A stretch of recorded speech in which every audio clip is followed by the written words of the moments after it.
Muito bem, então sejam bem-vindos e bem-vindas à aula 13 desta disciplina de Introdução à Administração do Bacharelado em Gestão de Políticas Públicas. Vou compartilhar a apresentação e iniciar a exposição.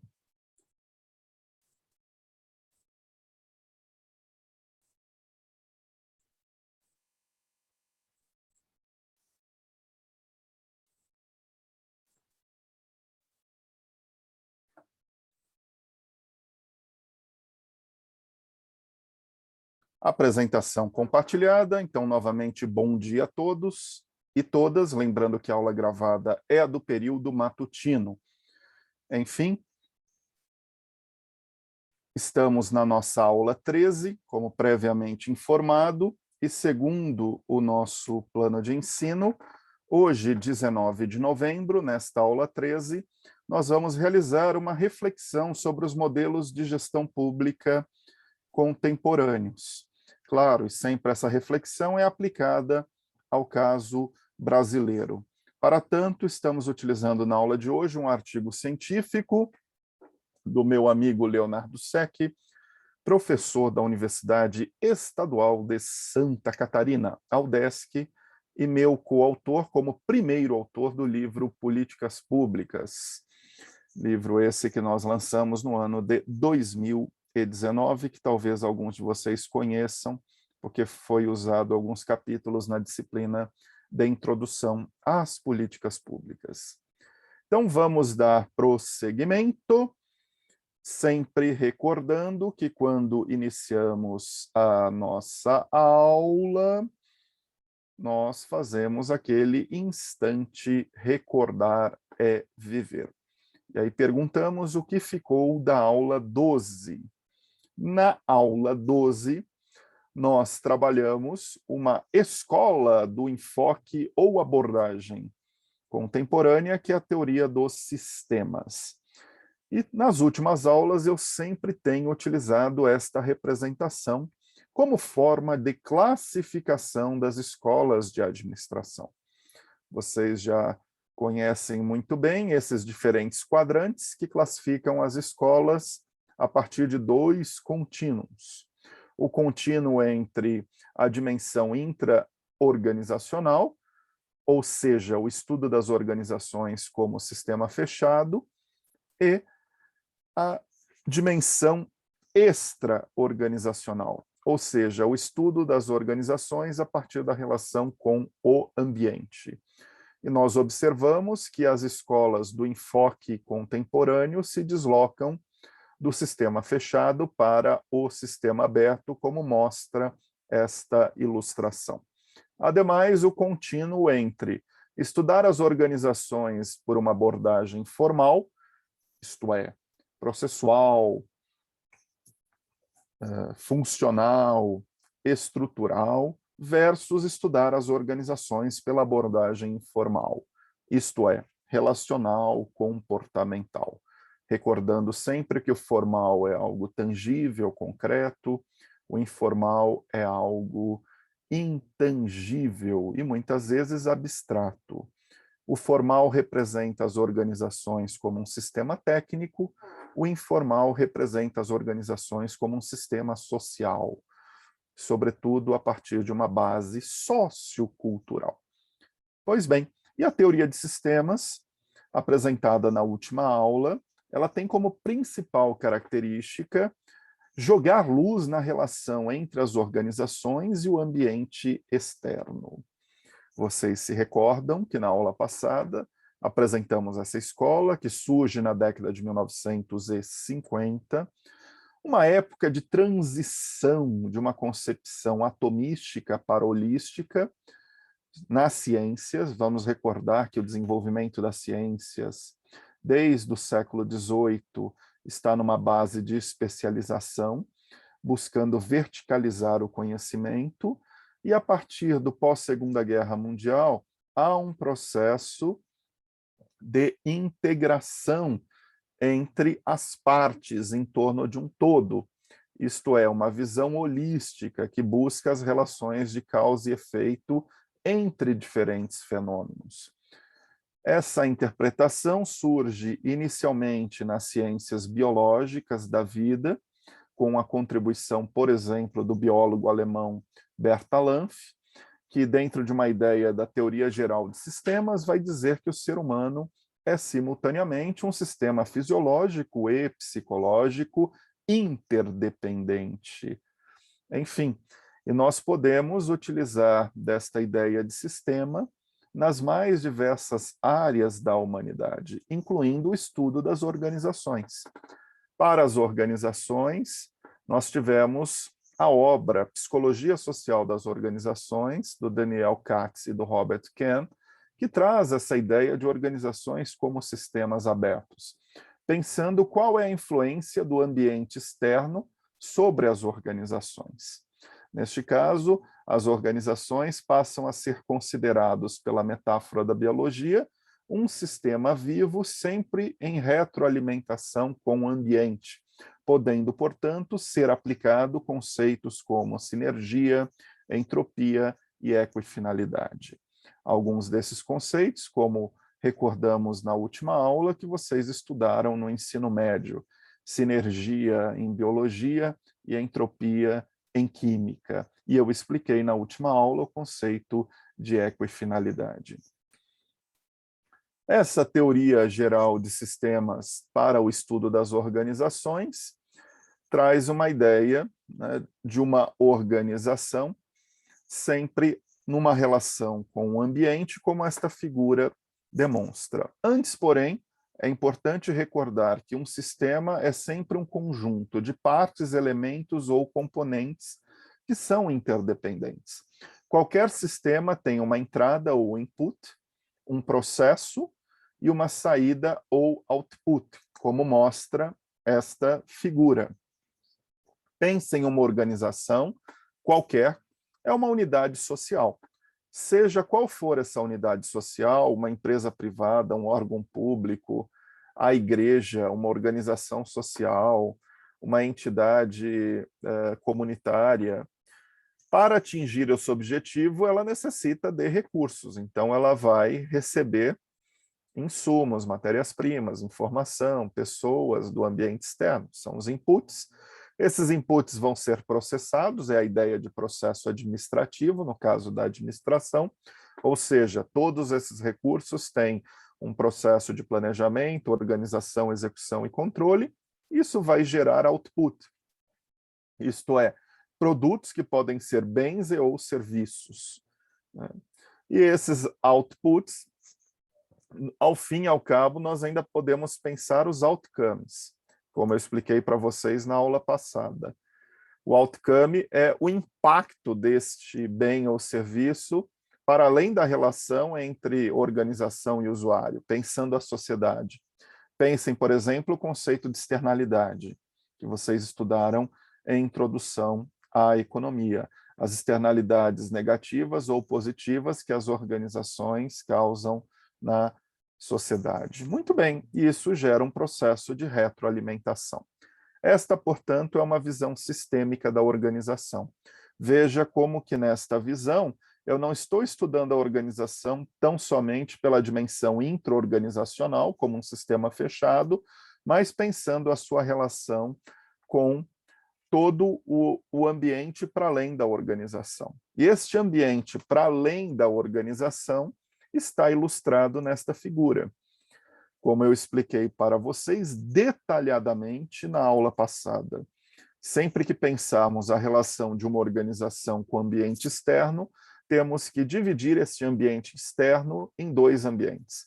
O ambiente imediato, que na iniciativa privada é o setor de negócio. Então pense uma empresa privada, qual é a relação com o fornecedor, qual é a relação com os clientes, qual é a relação com os concorrentes, neste caso, qual é a estrutura de mercado, tal como vocês estudaram em economia, como que essa estrutura de mercado, se é uma concorrência perfeita, um oligopólio ou monopólio, interfere no posicionamento da organização no mercado, enfim. E quando é o setor público, a gente pensa esse ambiente imediato a partir dos arranjos interorganizacionais em torno, por exemplo, de uma função pública ou de uma política pública. Então, pense em uma política pública qualquer, no município, educação, por exemplo, como que uma Secretaria Municipal de Educação faz relação, né, com diversos atores, né? Tem que pensar a relação com a Câmara de Vereadores, tem que pensar a relação com os equipamentos escolares, com os sindicatos de professores, com as associações de pais, enfim, isso é pensar o ambiente imediato, a relação da organização com aqueles atores, né? E às vezes o termo utilizado pela literatura pode ser stakeholders. O que é um stakeholder? É qualquer ator interessado ou afetado por uma ação. Isso caracteriza o ambiente imediato. E o macroambiente é o ambiente mais amplo. É quando nós paramos para pensar como que variações na economia, na sociedade, na legislação, na tecnologia, na ecologia, na política, interferem no ambiente imediato ou mesmo na organização. Eu posso pensar desde uma mudança simples, como o Banco Central alterando uma taxa de juros, e o impacto de uma alteração na taxa de juros no ambiente imediato e na organização, até, por exemplo, pensarmos a pandemia, né, como uma variável incontrolável que advém de um ambiente natural, portanto, ecológico, obviamente a partir da interação com o ser humano, e a forma em que uma pandemia teve diversas consequências em toda a sociedade, interferindo diretamente em ambientes imediatos e nas organizações. Isso são formas de ilustrarmos o que nós denominamos de análise ambiental. O que é análise ambiental em administração? É a nossa capacidade de analisar os diferentes ambientes organizacionais. Portanto, o ambiente interno, que é a dimensão intraorganizacional, e o ambiente externo, que é a dimensão extraorganizacional, pensando a relação da organização com o ambiente externo, nesse caso o ambiente imediato e o macroambiente.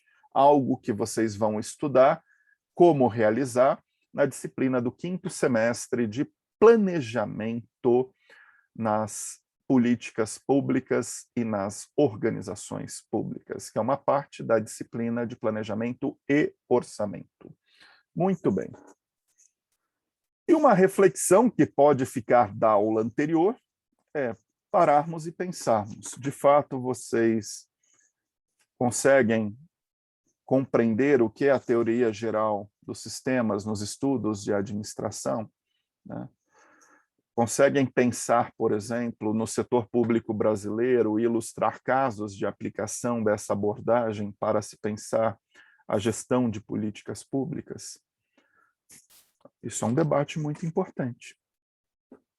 Então, nós vamos demonstrar na aula de hoje parte deste debate. Pensem no conceito de governança. Vocês que leram, espero que tenham lido, o texto do professor Leonardo Seck. Esse é um texto seminal. Por que é um texto seminal? Porque é um texto que tem uma capacidade de síntese, apresentando para vocês a relação entre os diversos modelos de gestão e ou de organizações, né, no setor público contemporâneo. No setor público contemporâneo, nós usamos muito o termo governança. O que é governança, senão um processo de inter-relação entre diferentes atores? Cada vez mais nós temos uma ideia de Estado-rede, como nós trabalhamos nas primeiras aulas. O Estado-rede é a forma que o Estado se conecta com organizações da sociedade civil, no terceiro setor, na iniciativa privada, para coproduzir políticas públicas. As políticas públicas não são necessariamente uma decisão tão somente estatal, ou mesmo se a decisão é estatal, do ponto de vista da formulação, muitas vezes a implementação envolve organizações da sociedade civil, e essas organizações estão em rede com o Estado, é o que nós chamamos de Estado-rede, o que faz, inclusive, que o conceito de política pública seja reinterpretado como ação pública. Se vocês ainda não estudaram este termo, ação pública, vocês vão estudar no 5º semestre, na disciplina de formulação, implementação e avaliação de políticas públicas, a partir de uma tradição da literatura francesa que joga a luz nessa ideia dos arranjos socioestatais, com os diversos instrumentos que nós temos para mediar a relação entre Estado e sociedade em torno das políticas públicas. Enfim, então, é apenas para mostrar para vocês que muitas dessas ideias, dessas escolas do enfoque contemporâneo, são apropriadas em modelos de análise de políticas públicas que vocês vão estudar, e já tiveram uma introdução no 1º semestre, mas vão estudar no decorrer do curso, bem como na análise organizacional do setor público nas disciplinas de administração. Nós temos muitos princípios da gestão pública contemporânea que guardam relação com as ideias do enfoque contemporâneo. Enfim, então, o objetivo da aula que nós vamos ter na sequência é aguçar um pouco essas relações entre ideias das escolas contemporâneas com a gestão pública contemporânea. Muito bem, eu vou descompartilhar a apresentação e, na sequência, dialogo com vocês sobre o conteúdo da aula. Eu vi aqui uma pergunta da Gabriela. Gabriela, eu vou mandar um e-mail após a aula. Eu ainda estou terminando de elaborar a prova, então não tenho como fazer uma apresentação da prova. Entendam prova, né, como a nossa avaliação final, que é baseada, na verdade, em um trabalho com algumas questões em ensaio. Farei isso após a aula, vou enviar esse e-mail, vocês vão ter oportunidade de ler, e qualquer dúvida que tenham pode me escrever ou aguardem a próxima aula. Mas adianto para vocês que a entrega da nossa prova será adiada em uma semana. Estava prevista para o dia 10 de dezembro, mas ela vai poder ser entregue até o dia 17 de dezembro, que é o último dia do semestre deste ano. E depois, obviamente, eu devo fazer a correção entre o final do ano e o início do ano, né, divulgar as notas para vocês. Enfim, os aprovados, parabéns, bom descanso, e aqueles, porventura, que ficarem em reaval, nós agendamos a reavaliação para a data que a escola indicar. Geralmente a reavaliação na EASH ocorre no mês de fevereiro, embora os professores possam seguir um calendário próprio, né? Mas, enfim, então eu já estou antecipando essa informação para vocês, que vão receber o e-mail após a aula, e já estou adiando a entrega do dia 10 para o dia 17. Muito bem. Alguma dúvida, questão, comentário? Vejo aqui que a Pietra no chat está dizendo que bom que o calendário está diferente do que dizia a USP, que iria até janeiro. Pietra, de fato o calendário vai até janeiro. Por quê? Porque tem professores que podem ter iniciado a disciplina a posteriori. Nós sempre temos que ter um conjunto de 15 aulas, incluindo a avaliação. Essa é a norma USP para que uma disciplina cumpra, né, com a sua carga horária. Então, parem para pensar. Nós temos aqui uma disciplina de 2 créditos corresponde a 30 horas. E nós temos semanalmente 2 horas aula, né, de 45 minutos. Né? Portanto, porque a ideia de hora-aula, né, neste caso, é de 45 minutos, o que, se você colocar em termos de 15 encontros, né, equivale aos 2 créditos e às 30 horas aula. Enfim, por isso que nós vamos estar terminando a disciplina antecipadamente, mas de acordo com o calendário, professores que tiveram que ministrar disciplinas a partir de outras datas, devido a um afastamento ou qualquer motivo, eles podem concluir a disciplina até o mês de janeiro. Mas, enfim, a USP está muito bem em relação às demais universidades. Vale lembrar, comparando, por exemplo, o nosso calendário com a Unesp, que a Unesp acabou de iniciar o segundo semestre desse ano. E o segundo semestre desse ano da Unesp vai terminar em março, né? E já em abril eles começam o primeiro semestre de 2022. Em relação à Unesp, muitas universidades federais, nós estamos com o calendário regularizado, né? Enfim, muito bem. Então vamos dar prosseguimento. Eu vou compartilhar com vocês novamente a apresentação para o conteúdo da aula de hoje.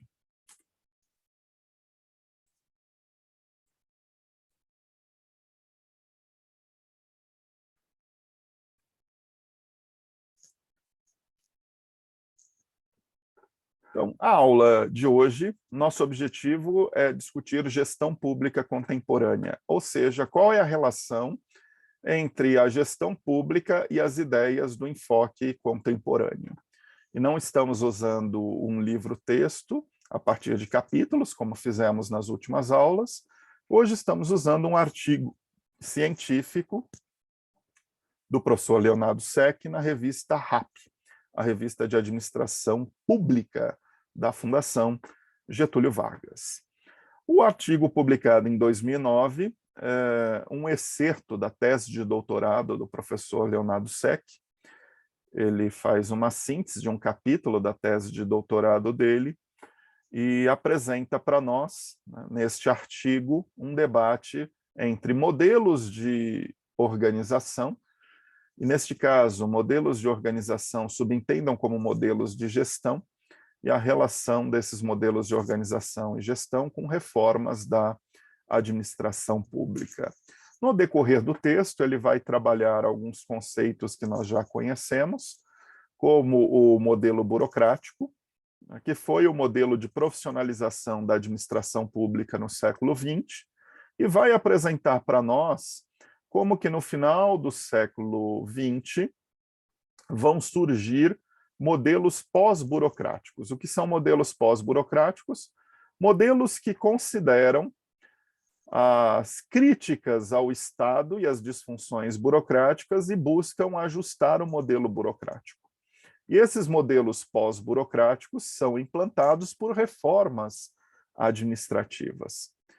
E esses modelos, eles são variáveis, vão depender da época, vão depender do país e vão ter diferentes nomenclaturas, como New Public Management, governo empreendedor, gerencialismo, governança pública, enfim. Esse texto, então, permite-nos compreender essas variações de modelos de gestão pós-burocráticos, como que esses modelos surgem no final do século XX e quão similares, né, ou quão distintos são esses modelos. Muito bem, então eu vou fazer a aula com base no artigo, mas não vamos explorar, como sempre, todo o artigo. Vamos explorar as ideias que nos cabem para que vocês possam compreender o que é essa gestão pública contemporânea, ou seja, a relação entre a gestão pública e as ideias das escolas contemporâneas e como essa relação é implantada nos governos e nas organizações públicas por reformas administrativas. Então, eu começo a nossa aula recordando que estamos fazendo um debate, né, do enfoque ou da abordagem contemporânea, que é um debate pós-Segunda Guerra Mundial. E quando na última aula discutimos a teoria de sistemas, que surge na década de 1950, ela tem o seu apogeu nos anos 60. E essa teoria de sistemas, nos anos 70, ela tem um desdobramento que dá origem ao que nós chamamos uma interpretação na administração, que não necessariamente é uma escola, chamada de teoria da contingência. Antes, então, de iniciar a aula de hoje, eu quero explicar brevemente para vocês o que é a teoria da contingência. A abordagem contingencial é uma interpretação da administração 100 anos após o surgimento da administração como ciência. Parem para pensar. A administração como ciência surge no final do século XIX pelo Taylorismo-Fordismo na gestão empresarial. O Taylorismo-Fordismo partia da ideia do one and the best way, ou seja, que existe um único e melhor caminho.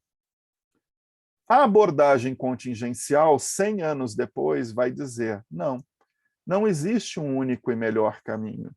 As ações administrativas dependem das características situacionais para atingir resultados organizacionais. Então, nós não podemos afirmar que existe uma melhor ação administrativa. Pode-se pensar que existem diferentes ações administrativas, cada qual adaptada a um contexto, porque as organizações podem ter diferentes objetivos, estarem em diferentes territórios, sob influência de diferentes bases socioculturais. Ora, essas organizações podem requerer um sistema mais mecânico, ora um sistema mais orgânico, como demonstramos na última aula. Então, não é possível se afirmar em administração que existe um único e melhor caminho. Esta é a interpretação da abordagem contingencial e que acaba reforçando a ideia da teoria dos sistemas de equifinalidade, ou seja, como que duas organizações distintas, usando modelos de gestão diferentes, podem atingir resultados organizacionais similares. Muito bem. Então, esta abordagem contingencial, ela pode ser ilustrada a partir desta figura. Como que as teorias e os modelos de administração, eles precisam ser interpretados sistemicamente para serem aplicados nas organizações. Nós podemos aqui usar a metáfora que as teorias e os modelos de administração são como uma caixa de ferramenta. E o gestor, ele necessita conhecer essa caixa de ferramentas para, diante de cada situação, usar a ferramenta adequada. Novamente, utilizando-se de uma metáfora, eu não posso, em qualquer situação, usar sempre um martelo ou uma chave de fenda. Ou seja, eu não posso partir da ideia de solução procurando o problema. Eu tenho que inverter, eu tenho que partir do problema para pensar a solução. Então, a abordagem contingencial, para vocês, como analistas organizacionais no setor público, está dizendo: devemos conhecer as diferentes teorias e modelos da administração para, a partir de uma visão sistêmica, saber qual é a teoria ou modelo adequado a cada situação. Muito bem. Feita essa breve apresentação da abordagem contingencial, podemos dar prosseguimento para o conteúdo da aula de hoje. Então, a aula de hoje, ao discutir a gestão pública contemporânea, nós estamos diante desta última fase organizacional, que na gestão empresarial nós chamamos de globalização, mas na gestão pública nós chamamos de Estado-rede. Por que Estado-rede? Porque leva em consideração as transformações a partir de 1970, que vão repensar a gestão e as políticas públicas não como um sistema fechado, mas como um sistema aberto. E trazendo essa ideia de interconexões do Estado com a sociedade. Enfim, e vamos recordar igualmente que a década de 1970 é um período de mudanças econômicas, políticas e sociais que demarcam inflexões importantes. Por exemplo, a revolução das tecnologias de informação e comunicação é o início de uma terceira revolução industrial baseada nas TICs. É o início de um processo de flexibilização do modelo de produção, com transição do Fordismo para um pós-Fordismo de base flexível. É o início de um processo de transformações na cultura e na sociedade, levando em consideração a complexificação da sociedade. Pensem o multiculturalismo, por exemplo, que vocês estudaram em SMD. Como que eu não posso analisar uma sociedade a partir de uma única cultura? Como que no âmbito de uma sociedade eu tenho diferentes culturas, o que requer, por exemplo, toda uma capacidade de uma abordagem de políticas públicas que se adapte a cada segmento e a cada território. Então, toda essa discussão ela surge nessa transição do século XX para o século XXI. E a incipiência está entre os anos 70 e os anos 80. E que vocês, de alguma forma, já estudaram isso no ensino médio, em geografia, geopolítica ou história contemporânea, e talvez em algumas disciplinas do ciclo básico, a depender de qual foi a abordagem que vocês tiveram na disciplina de SMD, esse processo que nós chamamos de globalização. E quando pensamos a globalização, nós estamos pensando sua multidimensionalidade, né? A globalização econômica, a partir da integração de mercados, nós estamos pensando a transferência de parte do poder do Estado para uma governança global a partir de organismos internacionais.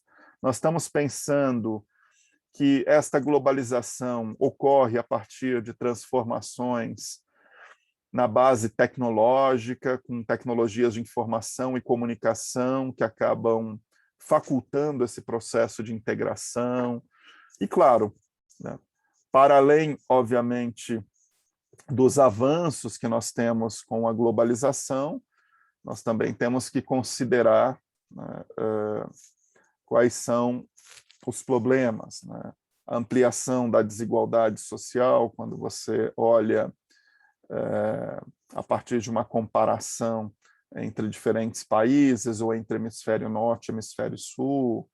Enfim, né, tem toda uma discussão de macro-sociologia para essa fase, né, organizacional, para compreendermos qual é o impacto desta fase, tanto nas organizações privadas quanto no setor público. Vocês, de alguma forma,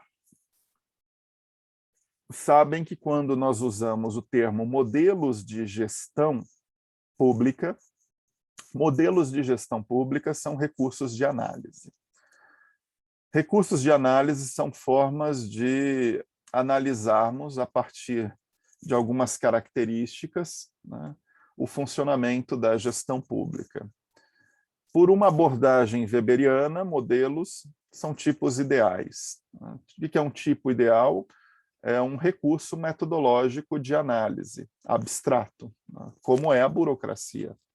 Enfim, e de alguma forma, durante esse primeiro ano do bacharelado em gestão de políticas públicas, vocês se depararam com literaturas que jogam luz no modelo patrimonialista, que é o modelo fundante do Estado moderno. Lembrando que no Estado moderno, absolutista, você não tinha a separação de esferas sociais, né? Você não tinha a separação entre a política e a administração, você não tinha a separação entre a política e a economia, você não tinha a separação entre a política e a religião. Essa separação ela advém com o próprio desenvolvimento da economia e da sociedade, né, e a partir de modelos que vão buscar essa racionalização, como o modelo burocrático. Então, vocês conhecem as ideias do modelo patrimonialista, cuja principal característica é a não dissociação, né, entre interesse público e interesse privado. O interesse público é capturado pelo privado, ou seja, o interesse público é patrimônio de alguns, desde o monarca, no Estado absolutista, até a forma em que a gente pode observar algumas gramáticas políticas na democracia, como, por exemplo, o clientelismo, o coronelismo, o mandonismo, são ismos que expressam o modelo patrimonialista. O modelo burocrático, que nós estudamos nesta disciplina, não como um ethos ou um tipo ideal, isso é papel da sociologia, mas como um sistema social, e como esse sistema social tem alguns princípios que vão orientar reformas administrativas no decorrer do século XX, e essas reformas administrativas são sinônimo, na ocasião, de profissionalização da administração pública. E como esse modelo burocrático, ele tem vantagens, mas igualmente desvantagens. E algumas destas desvantagens são resultados indesejáveis, que são denominados como disfunções burocráticas. E, ao mesmo tempo, como esse modelo burocrático, ao final do século XX, ele passa a ser, ora, questionado, e a partir destes questionamentos, ele tem um processo de ajustamento que está lastreado em ideias pós-burocráticas, que nós vamos entender o que são essas ideias na aula de hoje, e que estão representadas nos diversos modelos que o professor Leonardo Secchi apresentou no texto dele. A administração pública gerencial, o governo empreendedor, a governança pública e assim por diante. Muito bem. Então, esta é uma introdução para que a gente possa, na sequência, recuperar as ideias dos modelos patrimonialista e burocrático para apresentar o modelo pós-burocrático. Vejam, por gentileza, esta figura. Essa figura está dizendo para nós que a gestão pública tem 3 modelos. A princípio, a figura ilustra uma linearidade, né, entre os modelos, como se eles fossem um processo evolucionista. Mas não é essa a forma de interpretação, né? Obviamente que você vai tendo surgimentos de modelos a partir de crise do modelo precedente. Então, a crise do patrimonialismo, como um modelo inadequado para o desenvolvimento da economia e da sociedade no século XX, vai ser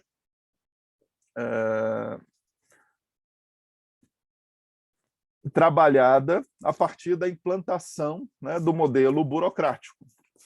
E esse modelo burocrático que surge a partir de ideias, né, weberianas, né, para falar da sociologia como um tipo ideal, mas também na própria administração, um conjunto de autores dentro de uma teoria política normativa da administração pública que vão buscar a dicotomia entre a política e a administração. Recordem do texto de Woodrow Wilson, O Estudo da Administração.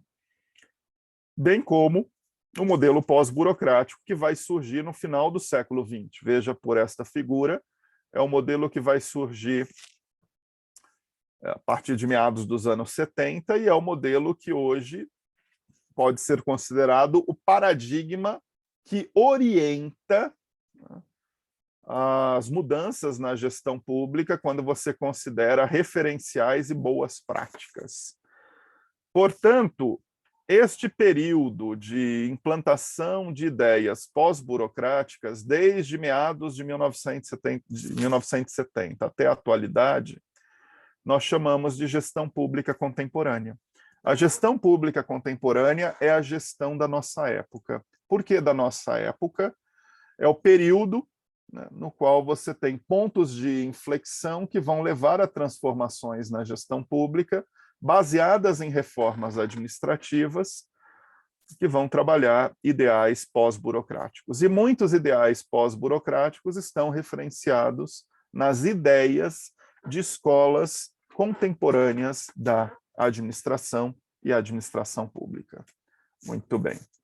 Vamos passar brevemente por cada um dos dois modelos anteriores que nós conhecemos, mas como uma forma de revisão antes de apresentar o modelo pós-burocrático. O modelo patrimonialista, novamente, ele está numa base sociocultural da sociedade. Ele, portanto, está na gênese do Estado moderno absolutista, há 500 anos atrás, quando não havia a separação das esferas sociais ou das esferas da vida. Por exemplo, não havia separação entre política e administração, política e religião, política e economia, enfim. Então, você tinha, de alguma forma, o interesse público, né, capturado pelo interesse privado, neste caso, o interesse do monarca. Por isso, a ideia de patrimonialismo. O público é patrimônio de alguns. O patrimonialismo, ao longo do tempo, ele se ressignifica, porque ele é um modelo de base sociocultural. E claro que essa ressignificação, ela varia de sociedade para sociedade. Na sociedade brasileira, do ponto de vista cultural, pense a nossa antropologia, né? Quando você vai estudar a importância das relações familiares e como que essas relações familiares, muitas vezes personalistas, elas acabam adentrando nas mais diversas organizações. Isso é apenas para compreendermos, obviamente, a forma em que essa base sociocultural, né, influencia na ressignificação do patrimonialismo.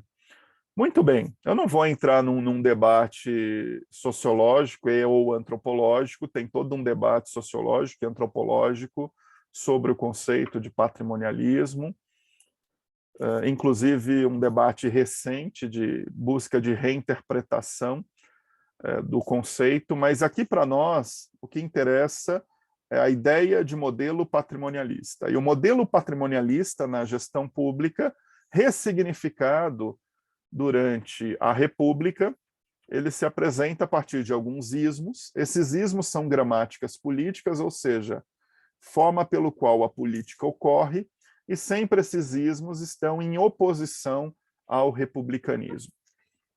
Eu posso pensar esses ismos como nepotismo, a ocupação de cargos públicos a partir de relações familiares ou de amizade, o coronelismo, a forma em que o poder econômico, né, ele acaba sobrepujando o poder político. Pensamos isso na República Velha, a partir da ideia dos coronéis, mas também podemos pensar isso sendo ressignificado ao longo do tempo. Pensem hoje o coronelismo urbano, né? Enfim, ele pode ter uma base, como eu já afirmei para vocês, da religião, ele pode ter uma base de organizações paraestatais, de milícia, enfim. O clientelismo é a forma de se fazer política direcionado para uma clientela, né, diferente de um universalismo de procedimentos. O fisiologismo, a troca de interesses, né? O fisiológico é a antítese de programático, são acordos fisiológicos e não baseado em ideias, em programas, e assim por diante. Então você tem uma série de ismos que podem representar a forma pelo qual o interesse público é capturado por um interesse privado individual ou coletivo. Muito bem. Tem todo também um desenvolvimento de uma linha tênue de fronteiras, né, entre Estado e sociedade, Estado-mercado. Quando você trabalha, por exemplo, o conceito de capitalismo de Estado no Brasil, a forma que isso pode gerar alguns privilégios, enfim, é sempre a ideia do patrimonialismo no cerne está alguma forma de captura ou apropriação do interesse público como antítese do republicanismo ou de um universalismo de procedimentos. Muito bem, este modelo patrimonialista, se a gente voltar a esta figura, ele é um modelo que não se coaduna com o desenvolvimento da economia e da sociedade a partir do final do século XIX. Pensem, por exemplo, a Segunda Revolução Industrial. Portanto, é um modelo que entra em crise, e nesse caso é uma crise paradigmática. O paradigma ele não se sustenta, por isso que você vai ter formas alternativas de reorganização, né? Tanto no setor privado quanto no setor público, baseado em um tipo de autoridade não tradicional, buscando uma autoridade racional legal, que é a ideia do modelo burocrático, tal como estudamos. E veja como que esse modelo burocrático ele é fundamental nas repúblicas e democracias, inclusive no sentido de assegurar, né, direitos, ou como forma de pactuação, né, considerando princípios como impessoalidade e formalismo, e tentando diminuir a discricionariedade. Mas, enfim, é importante dizer que esse debate ocorre em todas as esferas. Na empresa privada era necessário separar a tomada de decisão da família. Na empresa pública, para falar, né, de órgãos, entidades do setor público, separar a política da administração. Portanto, você passa a ter reformas administrativas desde o final do século XIX e durante todo o século XX que levam em consideração a implantação do modelo burocrático. Então, o modelo burocrático é o modelo de profissionalização da administração pública no século XX. Vejamos, modelo esse, né, que tem as suas diversas características, como nós apresentamos na aula para vocês sobre o modelo burocrático, né, está baseado num tipo de autoridade não tradicional, que é a autoridade racional legal, cuja base é a sociologia weberiana, tem diversas características, né, como a busca da impessoalidade, da legalidade, a legalidade relacionada a normas, regras e procedimentos, o que traz uma ideia de organização formal, enfim. Então, parem e pensem, né? O que era profissionalizar no modelo burocrático? Profissionalizar no modelo burocrático era implantar uma autoridade racional legal, né, com base, né, nas ideias de impessoalidade, formalismo, meritocracia, durante o século XX. Então, esse foi o modelo, né, de profissionalização da administração pública no século XX. Muito bem. Este modelo, como vocês muito bem sabem, ele também tem alguns resultados imprevistos. O conceito de disfunções burocráticas, tal como surge em meados do século XX, lembrem-se, por exemplo, de Robert Merton, que é um dos autores que nós estudamos, que vai indicar uma série de anomalias nas organizações a partir do modelo burocrático formal, convivendo com relações interpessoais, informais, e a forma que isso potencializa as disfunções burocráticas. Muito bem. Isso é para compreendermos que este modelo burocrático ele também passa a ser criticado como um modelo, em parte, anacrônico, que precisa ser ajustado. E esse é um debate que se inicia na década de 1970, sobretudo. E já vamos entender por quê.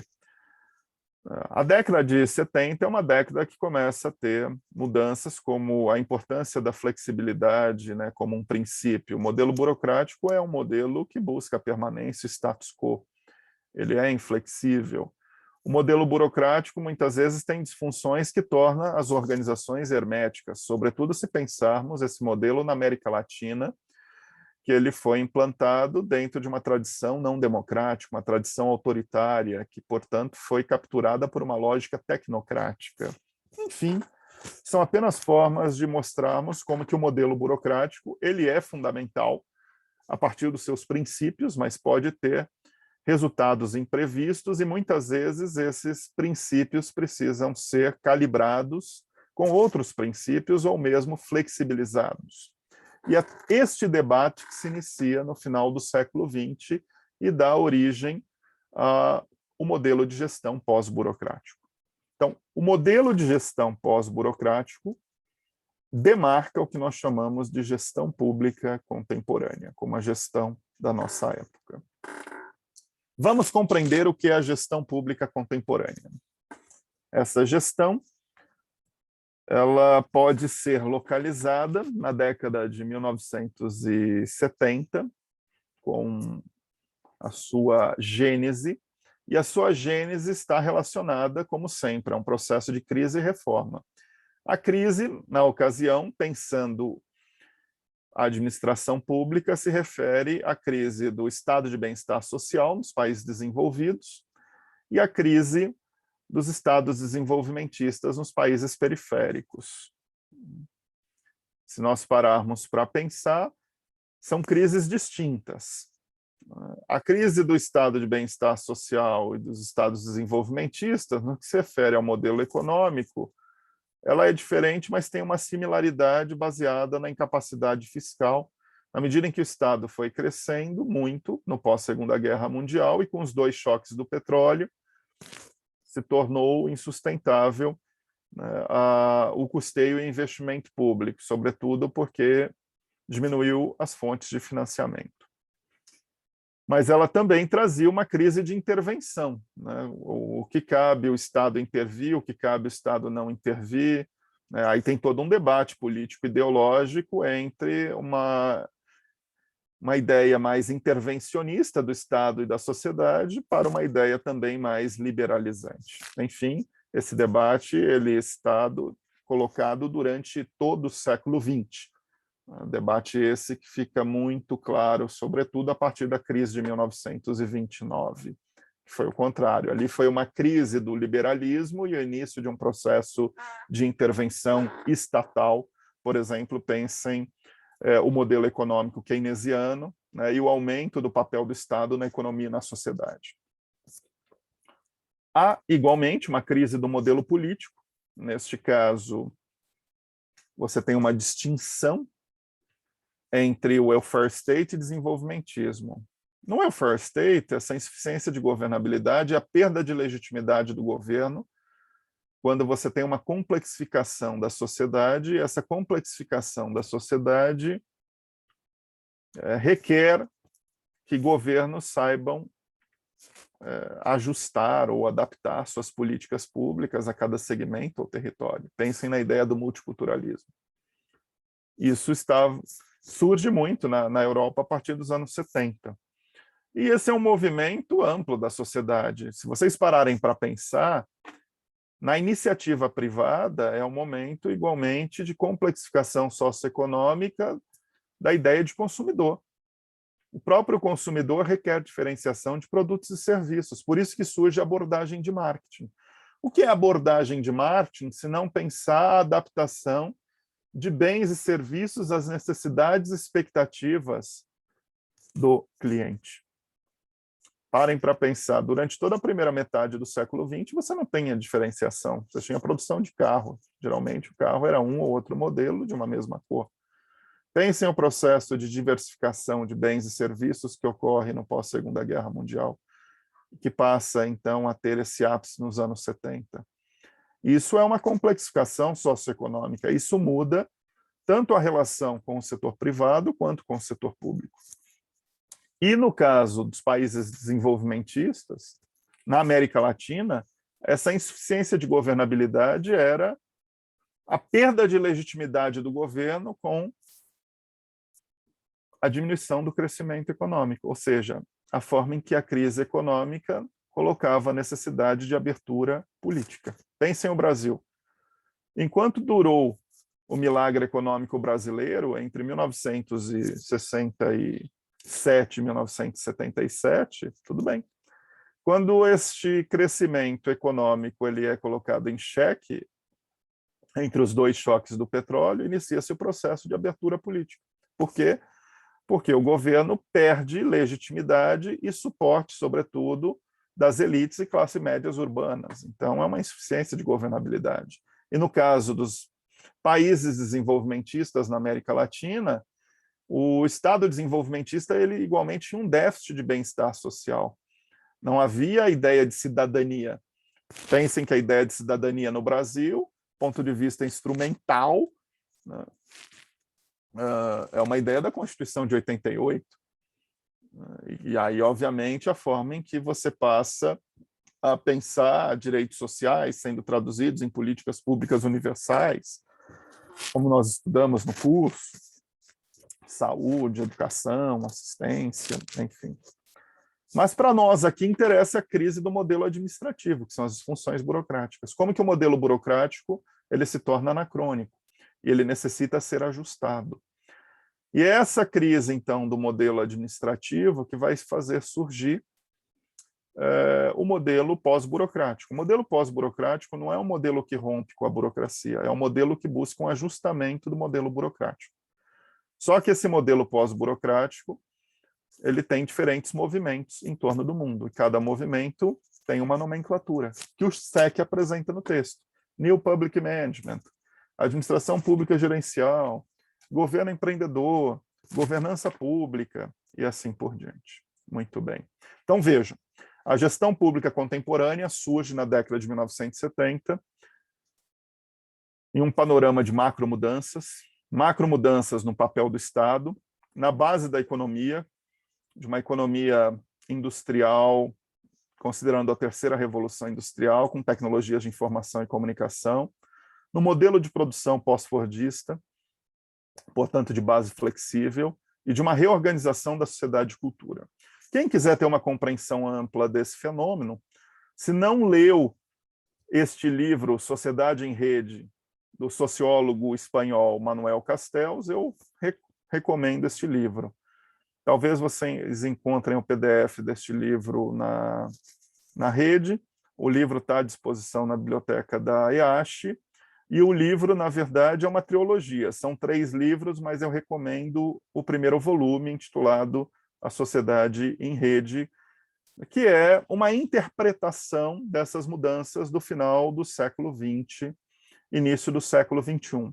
Essa obra do Castells, do ponto de vista interpretativo, da nossa economia, da nossa sociedade contemporânea, ela pode ser considerada equivalente à interpretação de Weber no final do século XIX, início do século XX. Muito bem. Então vamos, ao fim e ao cabo, apresentar o modelo pós-burocrático. Muita atenção nesse instante.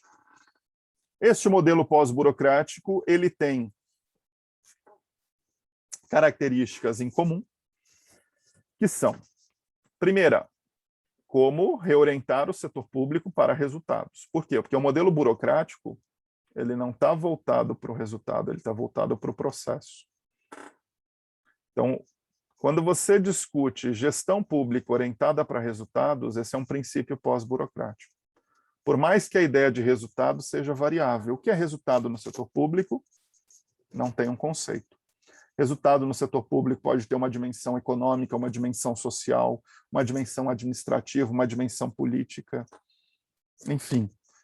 Mas tem um conjunto de critérios que nós utilizamos. Quais são esses critérios? Geralmente chamamos de 6 Es.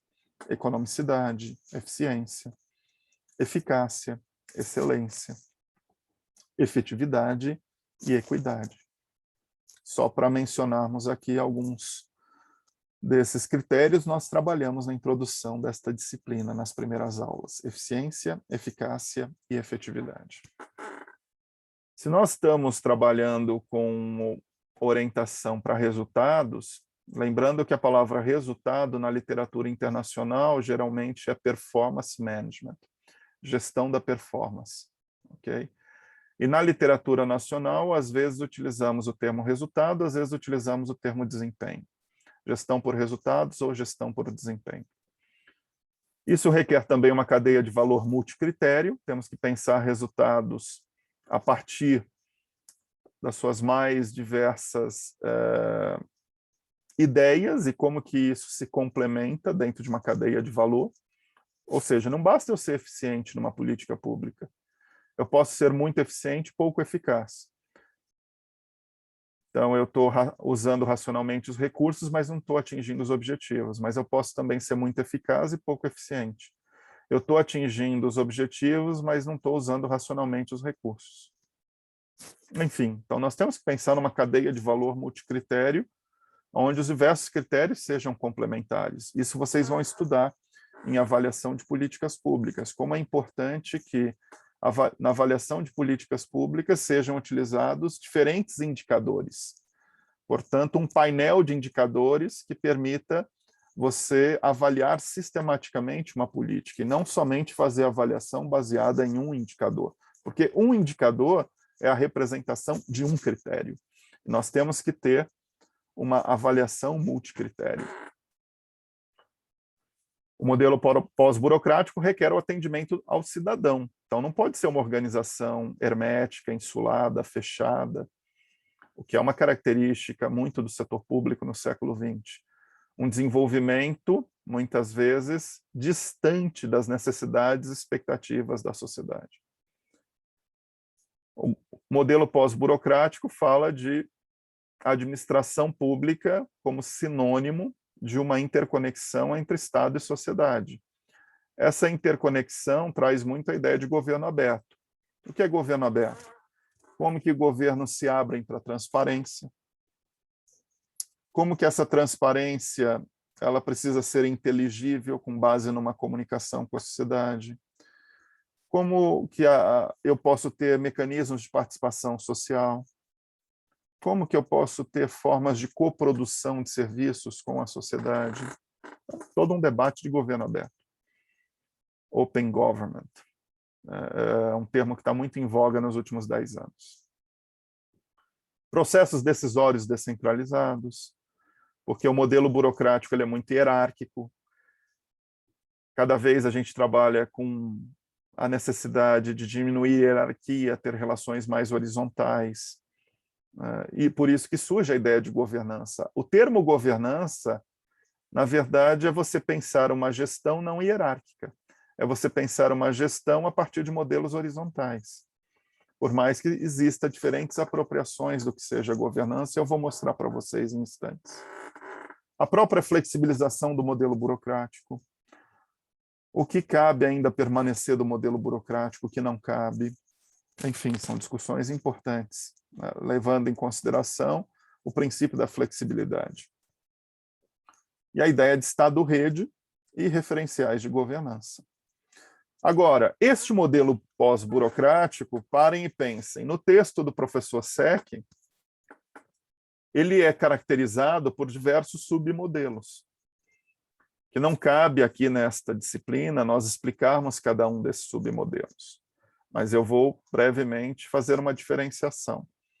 Vocês vão ter esta interpretação no decorrer do curso. Por enquanto, nós precisamos compreender o que é o modelo pós-burocrático e como o modelo pós-burocrático ele mobiliza ideias da abordagem contemporânea de administração. Este modelo pós-burocrático ele surge por um movimento chamado New Public Management. New Public Management é a tradução é traduzido em língua portuguesa como nova gestão pública. A New Public Management na Inglaterra, com Margaret Thatcher. Foi uma primeira ideia do modelo pós-burocrático, dentro de uma apropriação do modelo pós-burocrático. Mas existem diferentes apropriações. Cada apropriação do modelo joga luz numa dimensão. Tem hora que existem submodelos que estão voltados para a dimensão econômica, para tentar responder à crise econômica. Tem hora que você tem submodelos que estão voltados para a dimensão administrativa, para tentarem responder à crise administrativa. E tem submodelos voltados para a dimensão sociopolítica. Enfim. Então, você tem desde modelos como nova gestão pública. Aqui no Brasil, a reforma administrativa no final do século XX, no governo federal, né, foi chamada de administração pública gerencial, trazendo características pós-burocráticas. A ideia de governo empreendedor nos Estados Unidos. Veja que também essas nomenclaturas variam de país para país. São diferentes épocas, diferentes territórios. Assim como a própria ideia de governança pública, que joga muita luz numa dimensão sociopolítica do modelo pós-burocrático. As relações, os arranjos socioestatais, a transparência, a participação, algo que também está dentro de uma ideia de uma administração pública societal, né, que é um termo muito utilizado na literatura brasileira para jogar luz nas relações entre Estado e sociedade, dentro de uma ideia de gestão social, ou do novo serviço público, como uma tradução de New Public Service, que é um termo que foi muito mobilizado nos Estados Unidos para apresentar uma dimensão sociopolítica alternativa à ideia de governo empreendedor, por exemplo. Então, existem até disputas entre submodelos do modelo pós-burocrático, porque cada um desses submodelos joga luz numa dimensão do modelo pós-burocrático. Mas, para nós agora, não interessa tanto essa diferenciação. Interessa, sim, compreender que o modelo pós-burocrático, apesar de diferentes submodelos, tem algumas características similares ou correlatas, que são essas que nós acabamos de elencar, desde a orientação para o resultado até os referenciais de governança. E aí, retornemos à nossa aula 4, quando vocês leram um texto meu, intitulado Reformas e Inovações na Gestão Pública do Brasil Contemporâneo. Naquele meu texto, eu apresento este quadro. Este quadro ilustra o que nós acabamos de apresentar, ou seja, 3 dimensões, uma dimensão econômico-financeira, uma administrativa institucional e uma sociopolítica. Para cada uma dessas dimensões, nós temos uma geração de mudanças na gestão pública. As mudanças econômicas a gente chama de mudanças de primeira geração, as administrativas de segunda geração, a sociopolítica de terceira geração. Cada uma dessas dimensões, ela está baseada em um critério. Aqui eu trabalho muito com o critério da eficiência, aqui muito com o critério da eficácia, aqui muito com o critério da efetividade, né? Isso é só para identificarmos mudanças que foram ocorrendo na gestão pública contemporânea e que se referem ao modelo pós-burocrático. Então, eu posso pensar todo o debate na gestão pública contemporânea de parcerias público-privadas. Isso está dentro de uma concepção de Estado-rede, né, buscando juntar expertises do Estado com a iniciativa privada para uma melhor prestação de serviço público. Ou todo o debate na gestão pública contemporânea de transparência, desde a transparência fiscal até a lei de acesso à informação no Brasil. Isso já está numa questão de melhoria administrativa institucional.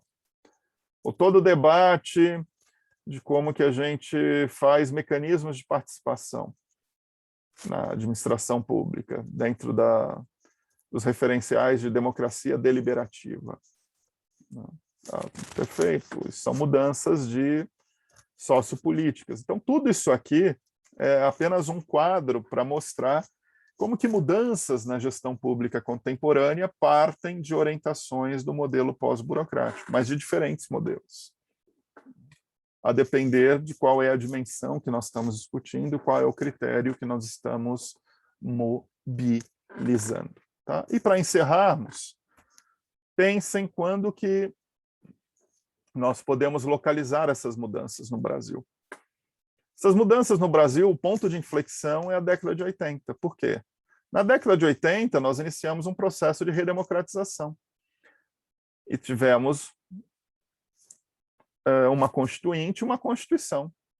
Uma constituição, então, que é um novo marco para a reorganização do Estado e da administração pública no Brasil. Então, aquela década foi muito importante do ponto de vista de mudanças aqui, né, considerando a questão de ampliação dos direitos, processos de participação que estão previstos na Constituição, e assim por diante. Podemos ir para os anos 90. Os anos 90 tem todo um debate de ajuste fiscal, da lei de responsabilidade fiscal, da própria reforma do Estado, buscando também relações entre Estado e mercado, o Estado regulador, tem todo um debate aqui. Ou todo o debate da reforma do aparelho do Estado, a partir do final dos anos 90, início dos anos 2000, enfim. Então, vejam, a gestão pública contemporânea no Brasil, o ponto de inflexão é a década de 1980, desde o processo de redemocratização e o plano diretor de reforma do aparelho do Estado e as transformações do Estado dos anos 90 em diante. E lembrando, esse é um processo gradual e de longo prazo, porque essas mudanças elas vão continuar ocorrendo na primeira década dos anos 2000, em parte vão continuar ocorrendo na segunda década dos anos 2000, apesar que nos últimos anos a gente tem um panorama muito mais nebuloso, né? Mas por quê? Aí já foge da disciplina, né? Porque essas mudanças elas ocorreram no Brasil sem ruptura, com ajuste mútuo, a despeito da alternância de poder que houve em 2002. Né? Se a gente parar para pensar. Em 2018, a partir da polarização política em 2014, sobretudo a partir do impeachment em 2016 e do próprio resultado eleitoral em 2018, a gente não tem um ajuste mútuo, a gente tem ruptura. E aí, obviamente, quando você tem ruptura, parte dessas mudanças, a depender do ator, elas são interpretadas não mais como mudanças, né, mas como processos de descontinuidade ou desmonte. Mas isso não vem ao caso, cada um tem a sua opinião, não estou fazendo esse debate aqui, só estou querendo analisar isso politicamente, né?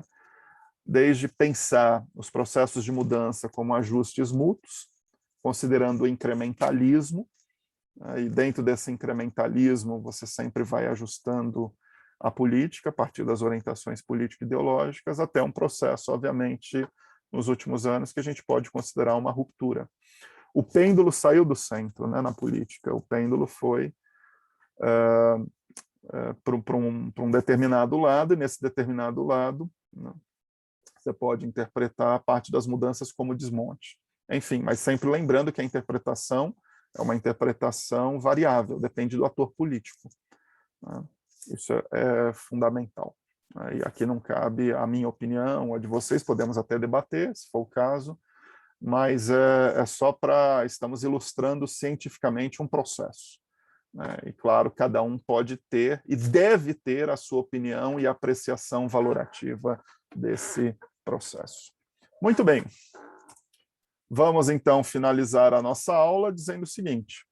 Ao fim e ao cabo, o próprio conceito de governança, então isso já vai responder agora a pergunta aqui da Pietra, tá? Ele tem diferentes apropriações. Então a gente tem que ter uma capacidade de pensar a governança sendo apropriado por diferentes movimentos e orientações político-ideológicas. Então eu posso ter desde um conceito de governança a partir da ideia de negócio público até o conceito de governança a partir de uma ideia de interesse público, no caso, espaço público. Qual está certo, qual está errado, não tem resposta. Eu posso pensar a governança como, pela ideia de um Estado prestador de serviço e regulador, que vai jogar luz na administração pública a partir de uma ideia de negócio público, que deve ser melhorado, melhorar os processos, melhorar as estruturas, diminuir as disfunções burocráticas, reorientar os órgãos e as entidades do setor público para melhoria de desempenho, transferir parte das atividades, quando for o caso, para a iniciativa privada, a partir de instrumentos como privatizações, concessões e contratos de gestão, que é importante dizer que, a despeito de poder, nesse caso, isso acaba tendo uma orientação neoliberal, mas independente de ter uma orientação neoliberal, isso são instrumentos que são usados tanto à direita quanto à esquerda. Vejam, pensem o caso brasileiro. Parceria público-privada. Parceria público-privada é um instituto jurídico que foi aprovado no Brasil em 2004, um governo de centro-esquerda. Ou seja, parceria público-privada hoje nos estados brasileiros, os estados que mais se destacam, por exemplo, na região Nordeste, são 2 estados administrados pelo PT, Bahia e Piauí. Quem tem interesse em PPP, estude as PPPs na Bahia e no Piauí, enfim. A gente precisa fazer esse debate, gente, de uma forma muito desapaixonada. O que eu quero dizer?